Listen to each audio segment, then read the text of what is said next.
दोस्तों नमस्कार, स्वागत है आज के इस नए वीडियो में। आज के वीडियो में हम लोग बात करने वाले हैं झारखंड पुलिस के एग्ज़ाम के लिए झारखंड जीके के बारे में।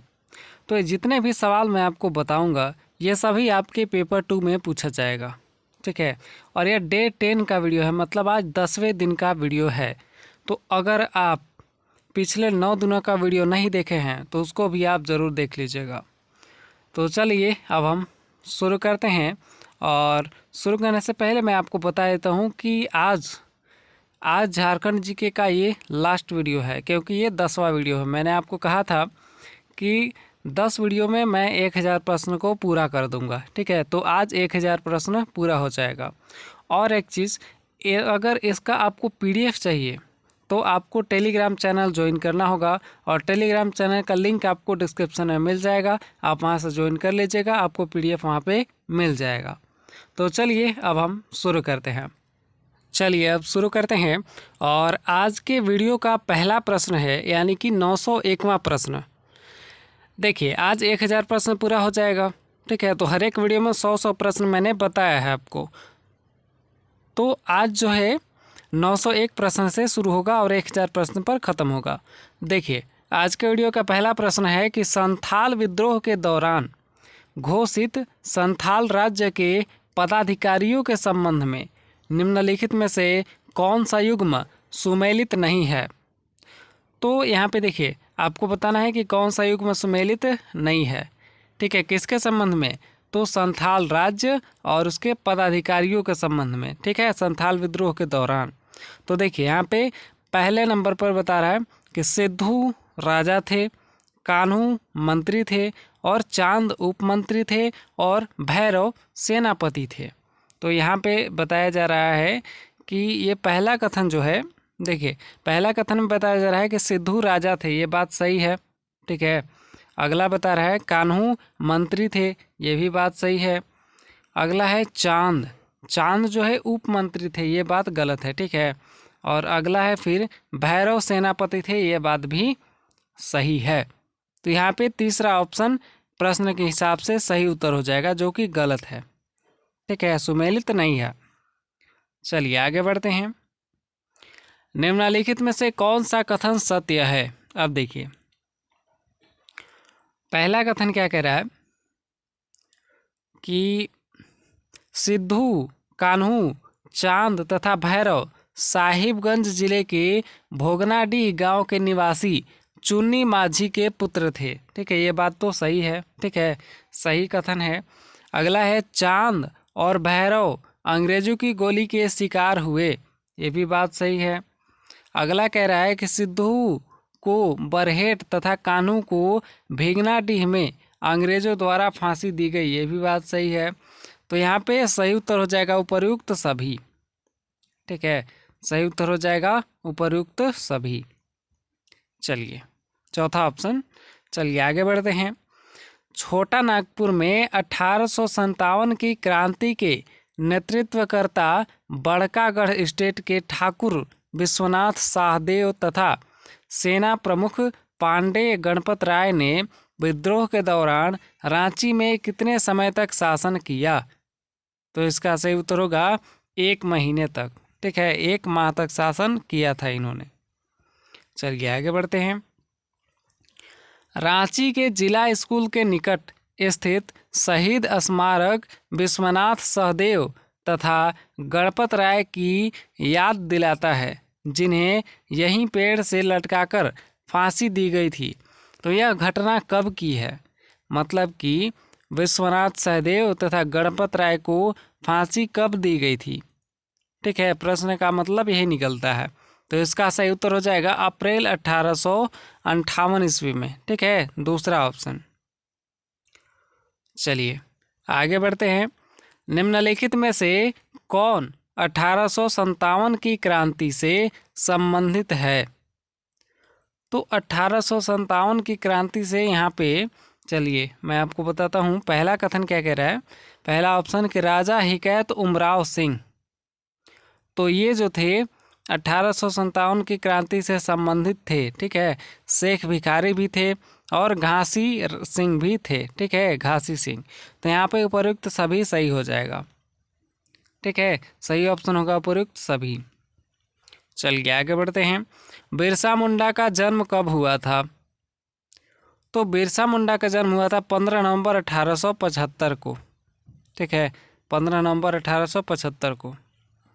चलिए अगला है, बिरसा मुंडा का जन्म उलिहातू गांव में हुआ था। यह स्थान किस अनुमंडल में है? तो उलिहाती गांव किस अनुमंडल में है? तो इसका सही उत्तर होगा खूंटी में। ठीक है, रांची खूंटी अनुमंडल में है। ठीक है, चलिए अगला है, निम्नलिखित में से किस वर्ष बिरसा मुंडा वैष्णव धर्म प्रचारक आनंद पंडा के संपर्क में आए? तो इसका सही उत्तर हो जाएगा 91 ईस्वी में। ठीक है, 1891 में। चलिए आगे बढ़ते हैं। बिरसायत धर्म निम्नलिखित में से किससे संबंधित है? तो बिरसायत धर्म जो है संबंधित है बिरसा मुंडा से।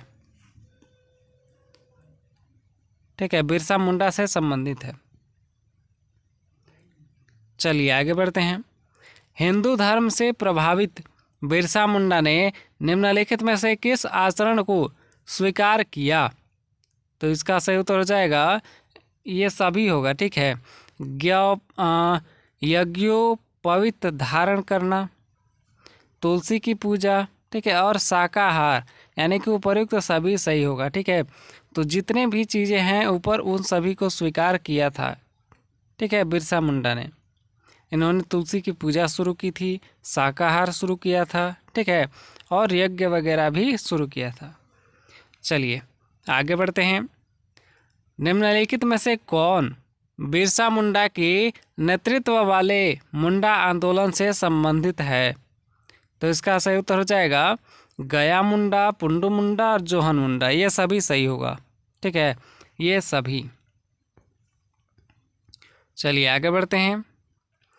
इनाम के लालच में बिरसा मुंडा को कब पकड़वा दिया गया? तो इनाम के लालच में बिरसा मुंडा को 3 फरवरी 1900 ईस्वी को पकड़वा दिया गया था। ठीक है, अंग्रेज सरकार ने जो है लालच दिया था लोगों को कि बिरसा मुंडा को पकड़वा दो तो मैं इतना इनाम दूंगा। ठीक है, तो वही इनाम के लालच में बिरसा मुंडा को पकड़वा दिया था। चलिए अगला है, बिरसा मुंडा ने निम्नलिखित में से किस वर्ष स्वयं को ईश्वर का दूत घोषित किया? तो इसका सही उत्तर हो जाएगा 1895 ईस्वी में। ठीक है, 1895 में। चलिए आगे बढ़ते हैं। निम्नलिखित में से किस दिन जेल में बिरसा मुंडा का निधन हो गया? तो इसका सही उत्तर होगा 9 जून 1900 ईस्वी को। ठीक है, 9 जून 1900 को। चलिए आगे बढ़ते हैं। जतरा भगत के संबंध में निम्नलिखित में से कौन सा कथन असत्य है? तो देखिए यहाँ पे कौन सा कथन असत्य है जतरा भगत के संबंध में। देखिए पहला कथन कह रहा है कि इनका जन्म गुमला जिले के चिंगरी नावाटोली में सितंबर 1888 में हुआ था। तो यहाँ पे ये बात सत्य है। ठीक है, पहला कथन जो है सत्य है, इनका जन्म जो है चिंगरी नावाटोली में हुआ था। ठीक है, सितंबर 1888 में। अगला क्या कह रहा है कि इन्होंने झाड़ फूंक विद्या सीखने के लिए हेराक ग्राम के तुरिया उरांव को गुरु बनाया था। ये भी बात सही है। अगला है, जतरा भगत ने टाना भगत आंदोलन की शुरुआत की। ये भी बात सही है। अगला कथन है, टाना भगत आंदोलन की शुरुआत मार्च 1918 में हुई थी। ये बात गलत है। ठीक है, ये बात गलत है।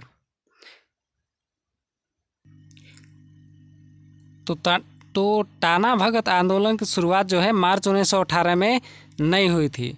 इसकी शुरुआत अप्रैल 1914 में हुई थी। ठीक है, याद रखिएगा, टाना भगत आंदोलन की शुरुआत अप्रैल 1914 में। ठीक है, अप्रैल 1914 में हुआ था। चलिए आगे बढ़ते हैं। निम्नलिखित में से कौन टाना भगत आंदोलन से संबंधित नहीं है? तो टाना भगत आंदोलन से संबंधित नहीं है यहाँ पे गणपत, ठीक है, गणपत। बाकी शिबू भगत, देवमनिया और हनुमान उरांव ये सभी टाना भगत आंदोलन से संबंधित हैं। चलिए आगे बढ़ते हैं। सन 1857 में हुए सिपाही विद्रोह में निम्नलिखित में से कौन डोरंडा यानी कि रांची में जो है तो डोरंडा में हुए विद्रोह में शामिल था? तो 1857 में हुए जो सिपाही विद्रोह था उसमें यहाँ पे विलम्ब शाही और पीताम्बर शाही, ठीक है, ऑप्शन में दूसरे ऑप्शन में है विलम्ब शाही और पीताम्बर शाही, ये सिपाही विद्रोह में शामिल थे, ठीक है, डोरंडा में। चलिए आगे बढ़ते हैं। निम्नलिखित में से कौन डोरंडा के सिपाही विद्रोह के क्रांतिकारियों में शामिल नहीं था? तो उसके जो सिपाही विद्रोह था उसके क्रांतिकारियों में कौन शामिल नहीं था? तो इसका सही उत्तर हो जाएगा राघव सिंह, ठीक है। बाकी माधव सिंह, जयमंगल पांडे, ठीक है, और नादिर अली खान ये सभी सिपाही विद्रोह के क्रांतिकारी थे, ठीक है। बाकी राघव सिंह ये क्रांतिकारी सिपाही विद्रोह के नहीं थे। चलिए अगला है, निम्नलिखित में से कौन सा स्थान शेख भिखारी की क्रांतिकारी गतिविधियों से संबंधित है? तो शेख भिखारी की क्रांतिकारी गतिविधियों से कौन संबंधित है?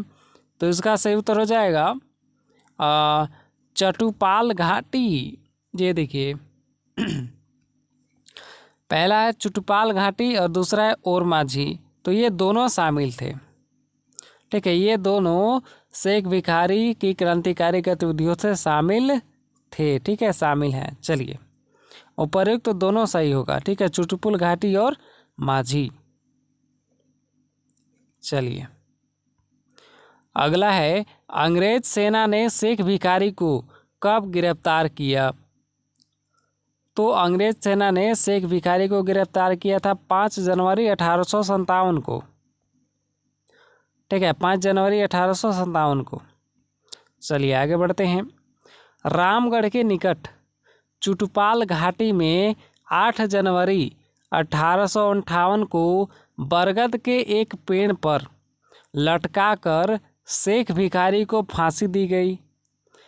इस बरगद के पेड़ को किस नाम से जाना जाता है? तो इस बरगद के पेड़ को फसियारी बरगद के नाम से जाना जाता है, ठीक है, याद रखिएगा, फसियारी बरगद। इस पर शेख भिखारी को फांसी दे दिया गया था 1858 में, ठीक है। ये रामगढ़ के निकट चुटपाल घाटी में स्थित है, ठीक है, 8 जनवरी 1858 को ये घटना हुआ था। अगला है, तेलंगा खड़िया का जन्म कहाँ हुआ था? तो तेलंगा खड़िया का जन्म हुआ था मुर्गू गुमला में, ठीक है, मुर्गू गुमला में। चलिए अगला है, तेलंगा खड़िया के संबंध में निम्नलिखित में से कौन सा कथन सत्य है? देखिए पहला कथन कह रहा है कि इनके पिता का नाम डैया खड़िया तथा माता का नाम पेती खड़िया था। ये बात सही है, ठीक है, तेलंगा खड़िया का पिता का नाम था डैया खड़िया और माता का नाम था पेती खड़िया, ठीक है। अगला है, इनका जन्म 9 फरवरी 1806 को मुर्गू गांव में हुआ था। ये भी बात सही है। अगला है, इन्होंने गांव-गांव घूमकर लोगों को अंग्रेज़ों के खिलाफ एकजुट किया। ये बात भी सही है, ठीक है। तो यहाँ पे सही ऑप्शन हो जाएगा उपर्युक्त सभी। तो उपर्युक्त सभी ऑप्शन प्रश्न के हिसाब से सही उत्तर होगा। चलिए आगे बढ़ते हैं। M.N. राय ने निम्नलिखित में से किस वर्ष रामगढ़ में रेडिकल डेमोक्रेटिक पार्टी की स्थापना की थी?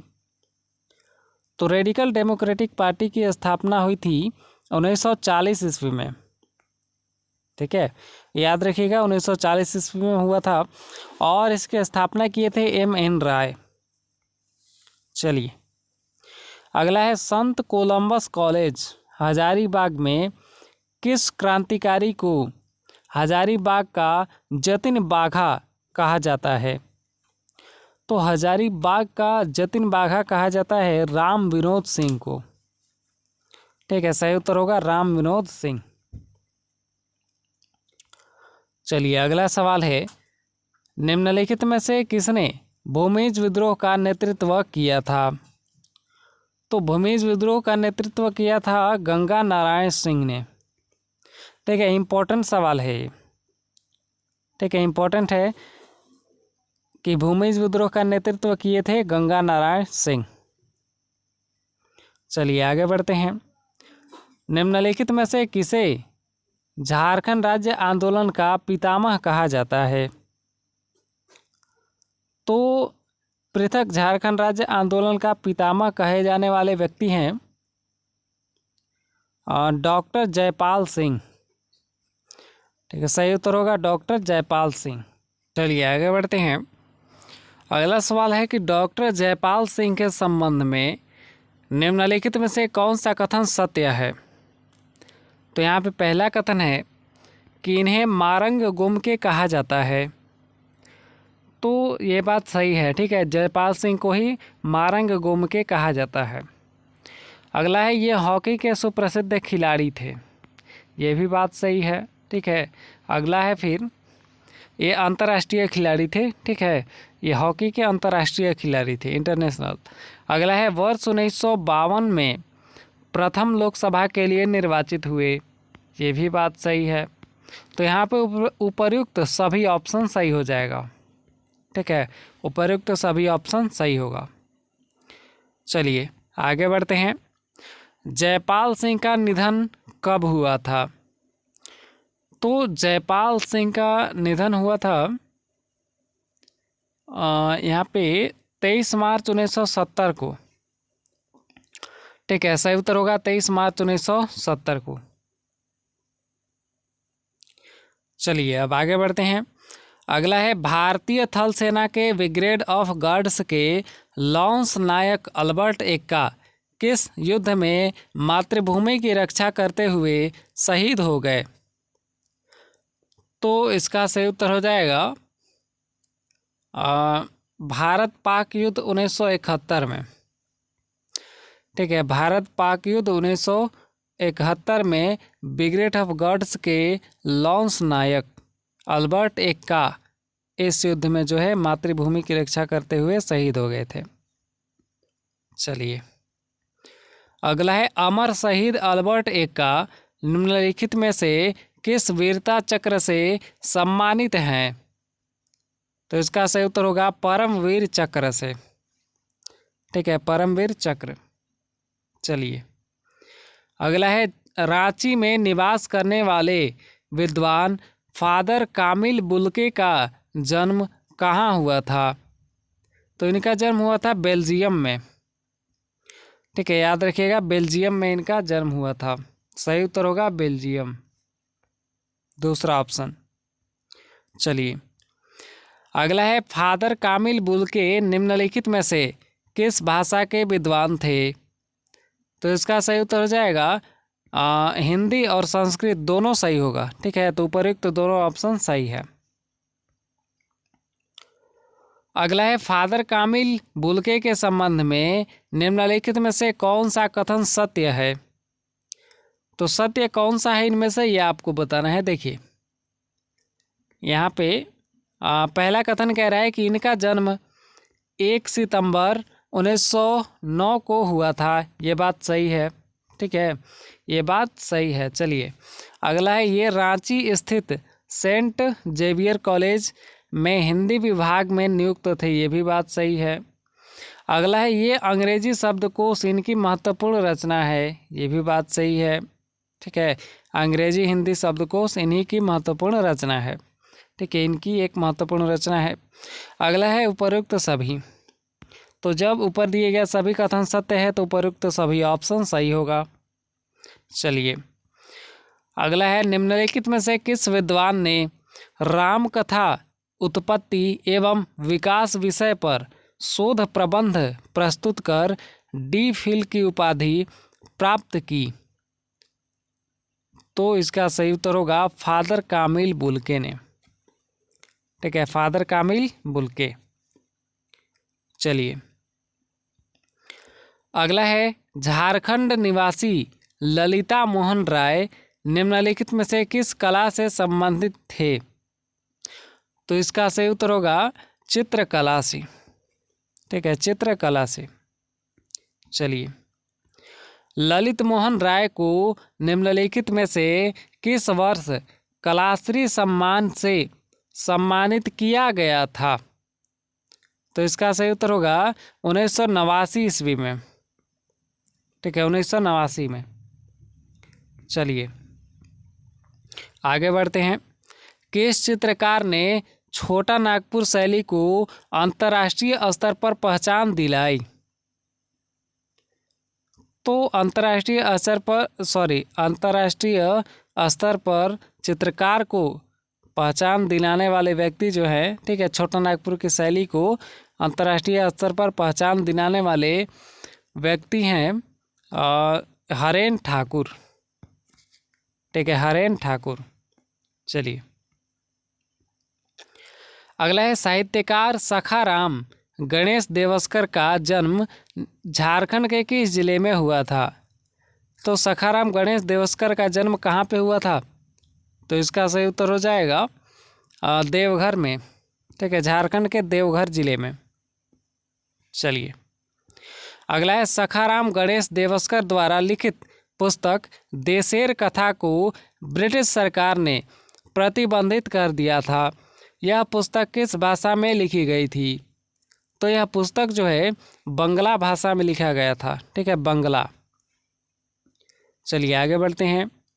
सखाराम गणेश देवस्कर की पहचान एक अन्य पुस्तक तिलकेर मुकदमा से भी है। इनके अलावा इनकी क्या उपलब्धि रही? तो इसका सही उत्तर होगा, सही उत्तर क्या है, यहाँ पे कथन दिया हुआ है। तो इनकी उपलब्धि, पहला कथन क्या कह रहा है कि 25 पुस्तकों का लेखन। तो जो सखाराम गणेश देवस्कर है, उन्होंने 25 पुस्तकों का लेखन किया था, ये बात सही है। अगला है 1000 निबंध लिखा था, ये भी बात सही है। अगला है दैनिक हितवाद का संपादन किए थे, ये भी बात सही है। तो यहाँ पे उपरोक्त तो सभी सही होगा। ठीक है, उपरोक्त तो सभी उपलब्धियां इनकी रही हैं। चलिए प्रसिद्ध चित्रकार हरेन ठाकुर को निम्नलिखित में से किस संस्था ने सम्मानित किया है? तो इसका सही उत्तर होगा यहाँ पे ऑल इंडिया फाइन आर्ट्स अकादमी, प्रवासी बंगला क्लब और विश्व भारती, ये सभी होगा। ठीक है, ऊपर दिए गए जितने भी संस्थाएं हैं इन सभी ने सम्मानित किया है। चलिए आगे बढ़ते हैं। स्वतंत्रता संग्राम सेनानी तथा सामाजिक कार्यकर्ता बाबू राम नारायण सिंह का जन्म कहाँ हुआ था? तो इनका जन्म तेतरिया में हुआ था। ठीक है, चतरा जिला है झारखंड का। चलिए अगला है निम्नलिखित में से कौन सा कथन बाबू राम नारायण सिंह के संबंध में असत्य है? तो 4 कथन दिए हुए हैं, इनमें से कौन सा असत्य है ये आपको बताना है। देखिए पहला कथन है ये असहयोग आंदोलन के सक्रिय रहे। तो ये असहयोग आंदोलन में सक्रिय रहे थे। ठीक है, ये बात जो है सही है। ठीक है, ये बात सत्य है। अगला है स्वतंत्रता के पश्चात ये लोकसभा के लिए चुने गए थे, ये भी बात सत्य है।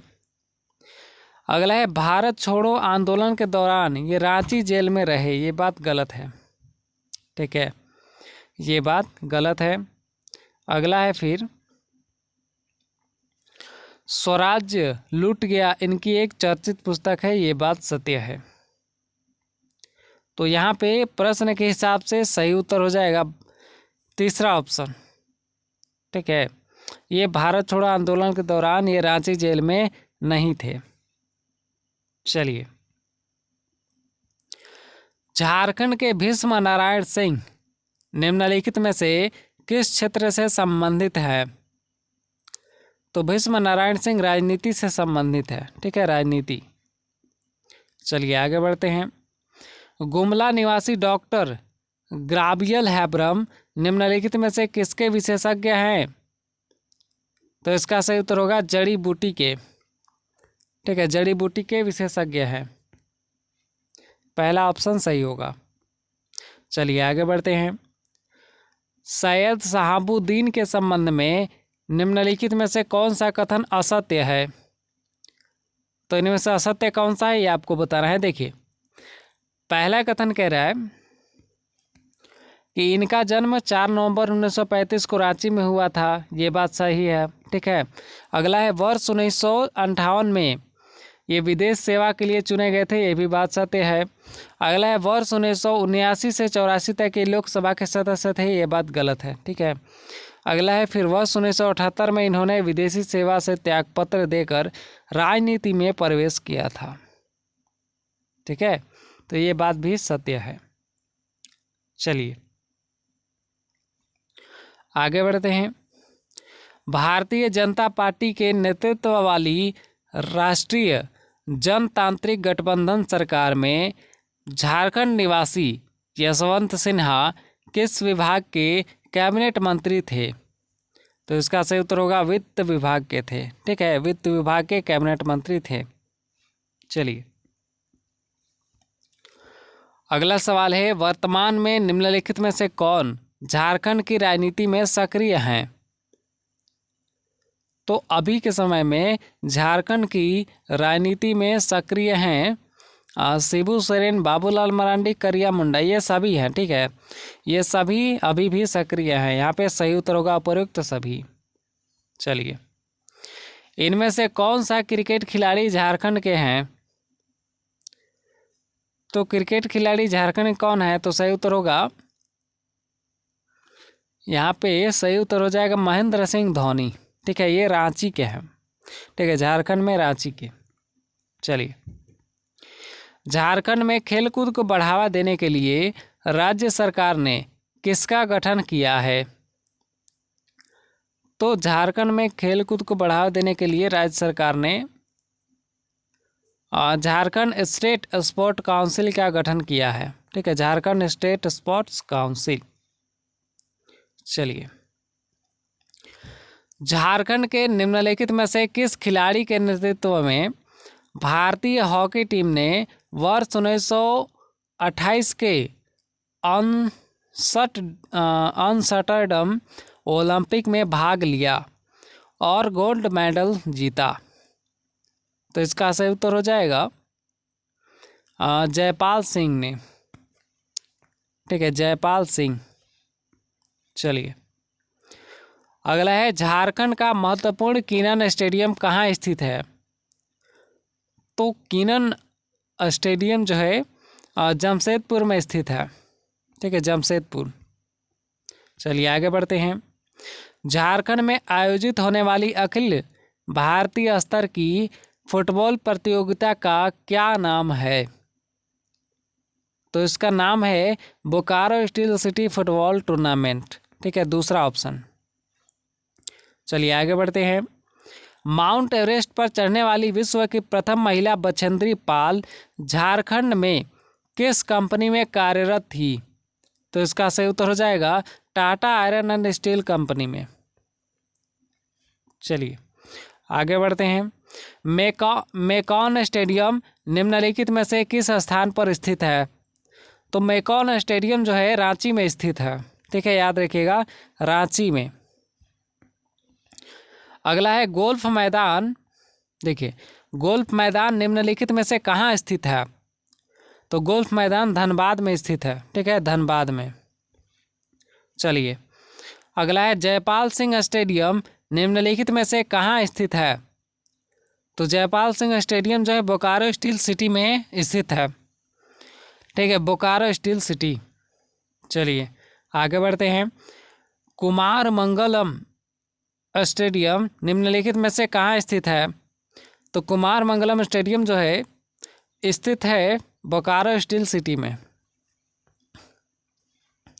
ठीक है, बोकारो स्टील सिटी, चलिए बोकारो में।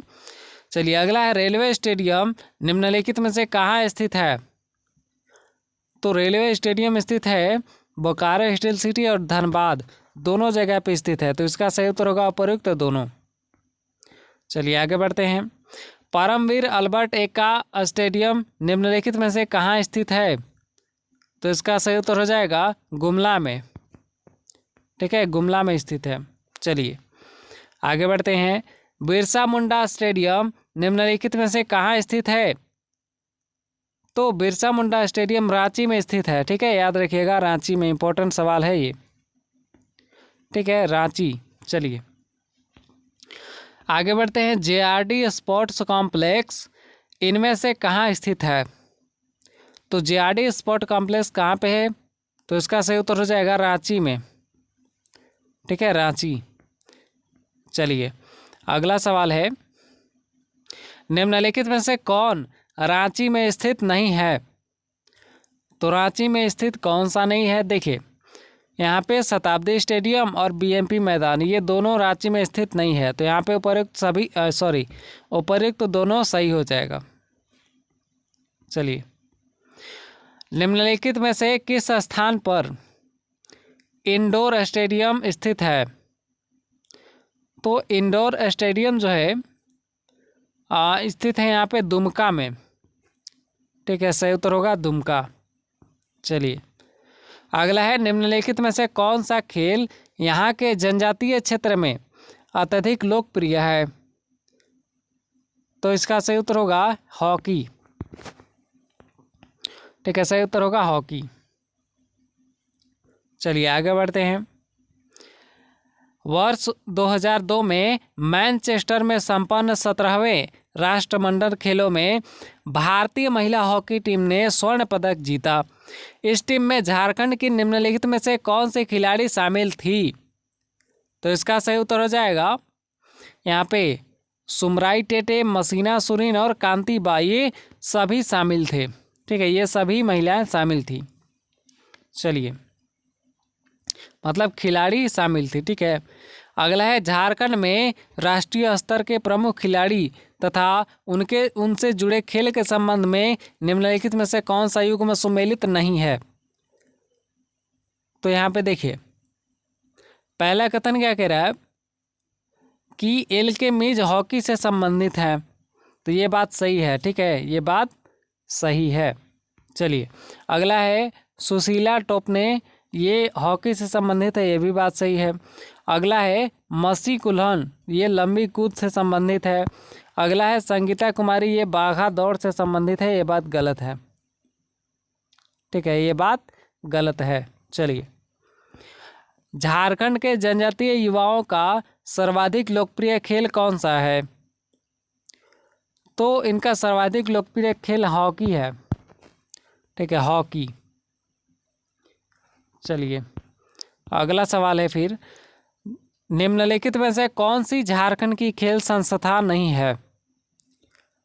तो झारखंड की खेल संस्था इनमें से कौन सी नहीं है? तो यहाँ पे भारतीय ओलंपिक संघ और टाटा फुटबॉल अकादमी ये दोनों जो है झारखंड की संस्था नहीं है।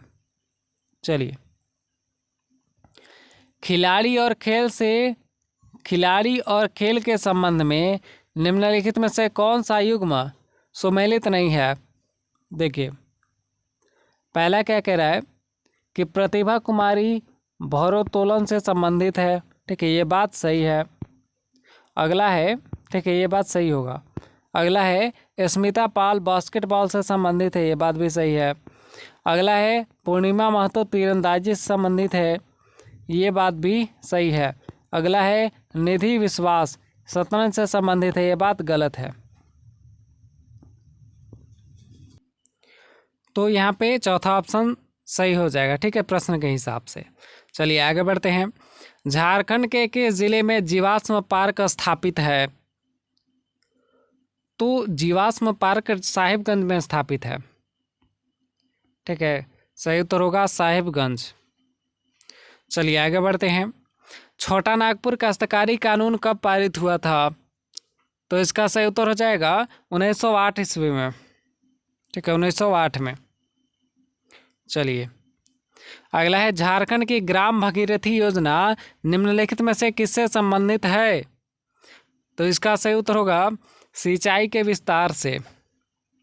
ठीक है, सिंचाई के विस्तार से संबंधित है। चलिए, झारखंड की दयाल समिति निम्नलिखित में से किससे संबंधित है? तो दयाल समिति किससे संबंधित है? तो इसका सही उत्तर हो जाएगा कार्यपालिका नियमावली के सरलीकरण से। ठीक है, कार्यपालिका नियमावली के सरलीकरण से संबंधित है। अगला है, रांची संग्रहालय की स्थापना निम्नलिखित में से किस वर्ष की गई थी? तो इसका सही उत्तर हो जाएगा 1972 ईस्वी में। ठीक है, 1972 में। चलिए आगे बढ़ते हैं। झारखंड का शिमला किस नगर को कहा जाता है? तो इसका सही उत्तर होगा रांची। ठीक है, चलिए, निम्नलिखित में से किस स्थान को पहाड़ों की मल्लिका के नाम से जाना जाता है? तो पहाड़ों की मल्लिका के नाम से जाना जाता है नेत्रहाट को। ठीक है, नेत्रहाट। और आपको कमेंट में बताना है कि झारखंड में सबसे ठंडा स्थान किस जगह है। ठीक है, मतलब किस स्थान को सबसे ठंडा स्थान कहा जाता है। ठीक है, चलिए, मैंने बताया है दूसरे वीडियो में ये बात। ठीक है, तो आपको कमेंट में बताना है अगर याद होगा तो। चलिए अगला है, निम्नलिखित में से कौन सी झारखंड की प्रमुख समस्या है? तो झारखंड की प्रमुख समस्याएं हैं यहाँ पे विस्थापन, अंधविश्वास और उग्रवाद। ये सभी होगा। ठीक है, ये सभी झारखंड की प्रमुख समस्याएं हैं। चलिए आगे बढ़ते हैं। झारखंड के लगभग कितने जिले नक्सल प्रभावित हैं? तो नक्सल प्रभावित जिले हैं यहाँ पे 8। ठीक है, 8 जिले नक्सल प्रभावित हैं। हालांकि कहीं के जगहों पर जागरूकता फैल गई है, लेकिन अभी भी झारखंड ज़्यादा जंगली इलाका है ना, इसलिए नक्सलवाद अभी भी यहाँ पे चलता है थोड़ा बहुत। ठीक है, अगला है, झारखंड में घटी किस खान दुर्घटना में सर्वाधिक यानी कि 375 लोग मारे गए थे? तो इसका सही उत्तर होगा चास नाला। ठीक है, चास नाला में खान है। ठीक है, वहाँ पे दुर्घटना हुआ था उसमें 1975 में। ठीक है, और उसी में जो है 375 लोग मारे गए थे। ठीक है, चास नाला खान दुर्घटना में। चलिए, खदान है। अगला है, झारखंड विधानसभा भवन का क्या नाम है? तो झारखंड विधानसभा भवन का नाम है लेनिन हॉल। ठीक है, इसको लेनिन हॉल भी कहा जाता है। चलिए आगे बढ़ते हैं। अगला है, निम्नलिखित में से किस वर्ष रांची स्थित राजेंद्र मेडिकल कॉलेज एवं अस्पताल का नाम बदलकर राजेंद्र प्रसाद आयुर्विज्ञान संस्थान रखा गया? तो इसका सही उत्तर हो जाएगा 2002 में। ठीक है, 2002 में राजेंद्र मेडिकल कॉलेज का नाम बदलकर राजेंद्र प्रसाद आयुर्विज्ञान कर दिया गया था। चलिए, झारखंड के कितने प्रतिशत भूमि पर फलदार वृक्ष हैं? तो इसका सही उत्तर हो जाएगा 1.30% पर। ठीक है, 1.30। चलिए, निम्नलिखित में से कौन सा कथन सत्य है? तो देखिए, पहला क्या कह रहा है कि साउथ वेस्ट फ्रंटियर एजेंसी की स्थापना 1834 ईस्वी में हुई थी। ये बात सत्य है। अगला है, इस एजेंसी का मुख्यालय विल्किंसनगंज या किशुनपुर के नाम से जाना जाता है। ये भी बात सही है। अगला है, यह नाम धीरे धीरे बदलकर रांची हो गया। ये बात भी सही है। तो यहाँ पे उपयुक्त सभी कथन सत्य होगा। ठीक है, उपयुक्त सभी। अगला है, मार्क्स ने अपनी पुस्तक नोट्स ऑन इंडियन हिस्ट्री में निम्नलिखित में से किस विद्रोह का उल्लेख किया है? तो इसका सही उत्तर हो जाएगा संथाल विद्रोह का। ठीक है, संथाल विद्रोह। मार्क्स ने पुस्तक लिखा है नोट्स ऑन इंडियन हिस्ट्री, उसमें संथाल विद्रोह के बारे में बताया गया है। चलिए, झारखंड लोक सेवा आयोग यानी कि जेपीएससी द्वारा राज्य में प्रथम बार कब प्रतियोगिता परीक्षा आयोजित की गई थी? तो इसका सही उत्तर हो जाएगा 28 जुलाई 2002 को। ठीक है, सही उत्तर है 28 जुलाई 2002। चलिए, अगला है झारखंड विधान सभा का पहला सत्र कब प्रारंभ हुआ? तो झारखंड विधानसभा का पहला सत्र प्रारंभ हुआ था 21 नवंबर 2000 से। ठीक है, 21 नवंबर 2000 ईस्वी से। चलिए आगे बढ़ते हैं। रांची संग्रहालय की स्थापना निम्नलिखित में से किस वर्ष हुई थी? तो रांची संग्रहालय की स्थापना हुई थी 1972 ईस्वी में। ठीक है, 1972 में। अगला है मीथेन गैस कुआं निम्नलिखित में से किस स्थान पर स्थित है? तो मीथेन गैस कुआं स्थित है पर्वतपुर बोकारो में। ठीक है, सही उत्तर होगा पर्वतपुर बोकारो। चलिए, अगला है निम्नलिखित में से कौन सा जिला झारखंड में सर्वाधिक शिशु जन्म दर यानी कि 38.54 प्रति हजार वाला जिला है? तो इसका सही उत्तर हो जाएगा लोहरदग्गा। यहाँ पे सबसे ज़्यादा शिशु जन्म लेते हैं। चलिए, पूरे झारखंड में। अगला है झारखंड के किस जिले में सर्वाधिक आलू का उत्पादन होता है? तो इसका सही उत्तर हो जाएगा हजारीबाग में। चलिए आगे बढ़ते हैं। पतचुई एक प्रकार का आबकारी कर, ठीक है, पतचुई एक प्रकार का आबकारी कर है जिसे 1824 ईस्वी में कंपनी सरकार ने जनजातियों के प्रिय पेय पदार्थ हंडिया पर लगाया था। यह कब समाप्त किया गया? तो देखिए, यह समाप्त किया गया था 1826 ईस्वी में। ठीक है, 1824 में जो पतचुई कर लगाया गया था और 1826 में ख़त्म कर दिया गया था। तो पतचुई कर जो था वो जनजातियों का जो हंडिया पीते हैं लोग, ठीक है, उसी पर कर लगा दिया गया था। ठीक है, जो कि जनजातियों का प्रिय पेय पदार्थ है हंडिया, तो उसी पर कर लगा दिया गया था कंपनी सरकार के द्वारा, मतलब कि ब्रिटिश सरकार के द्वारा, और उसको ख़त्म किया गया था 1826 ईस्वी में। अगला है झारखंड उच्च न्यायालय में न्यायाधीशों की पूर्ण क्षमता कितनी है? तो उच्च न्यायालय में पूर्ण क्षमता है 12। ठीक है, 12।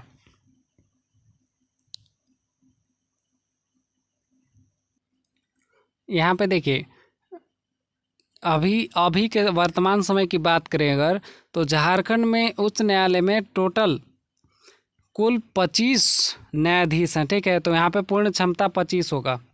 ठीक है, यहाँ पे ऑप्शन में नहीं है 25, इसलिए यहाँ पे मैं आपको बता दे रहा हूँ कि झारखंड हाई कोर्ट में न्यायाधीशों की पूर्ण क्षमता 25 है। ठीक है, चलिए अगला है झारखंड राज्य उपभोक्ता संरक्षण आयोग का गठन कब किया गया था? तो इसका गठन किया गया था 19 दिसंबर 2001 में। ठीक है, 19 दिसंबर 2001। चलिए अगला है न्यायिक प्रशासन के लिए न्यायिक प्रशासन के लिए झारखंड को कितने जोन में बांटा गया है? तो इसका सही उत्तर हो जाएगा 6 जोन में। ठीक है, 6 जोन, 6। चलिए अगला है झारखंड का दूसरा सबसे ऊंचा जलप्रपात दसम किस नदी पर स्थित है? तो दसम जलप्रपात जो है स्थित है कांची नदी पर। ठीक है, कांची। चलिए आगे बढ़ते हैं। निम्नलिखित में से किस पठार को झारखंड का खजाना कहा जाता है? तो झारखंड का खजाना कहा जाता है छोटा नागपुर के पठार को, क्योंकि यहाँ पर बहुत ज़्यादा खनिज संपदा पाया जाता है। ठीक है, चलिए निम्नलिखित में से किसे काले हीरो की नगरी के नाम से जाना जाता है? तो इसका सही उत्तर होगा धनबाद को। ठीक है, धनबाद में बहुत ज़्यादा कोयला पाया जाता है, इसलिए उसको जो है काले हीरो के नाम से भी जाना जाता है, ठीक है, काले हीरो की नगरी। चलिए अंतिम सवाल है, ठीक है, टोटल 1000 प्रश्न। जमशेदपुर को निम्नलिखित में से किस उपनाम से जाना जाता है? तो जमशेदपुर को किस उपनाम से जाना जाता है? तो इसका सही उत्तर होगा इस्पात नगरी और भारत का पृष्ठवर्ग, इन दोनों के नाम से जाना जाता है, ठीक है। तो यहाँ पे सही ऑप्शन होगा उपयुक्त दोनों, ठीक है। तो टोटल 1000 प्रश्न पूरा हो चुके हैं और 1000 सवालों का महापैक भी आज खत्म हो जाएगा। तो इन सब का अगर आपको पीडीएफ चाहिए तो डिस्क्रिप्शन में टेलीग्राम चैनल का लिंक मिल जाएगा, आप उसको ज्वाइन कर सकते हैं, ठीक है। और टेलीग्राम चैनल पर ही आपको जो है मिल जाएगा पीडीएफ।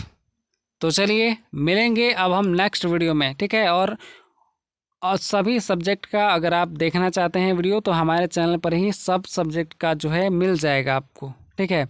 तो आप जो है हमारे चैनल पर जाकर के सभी सब्जेक्ट की तैयारी अच्छे से कर सकते हैं। चलिए मिलेंगे अब हम नेक्स्ट वीडियो में, तब तक के लिए धन्यवाद, जय हिंद।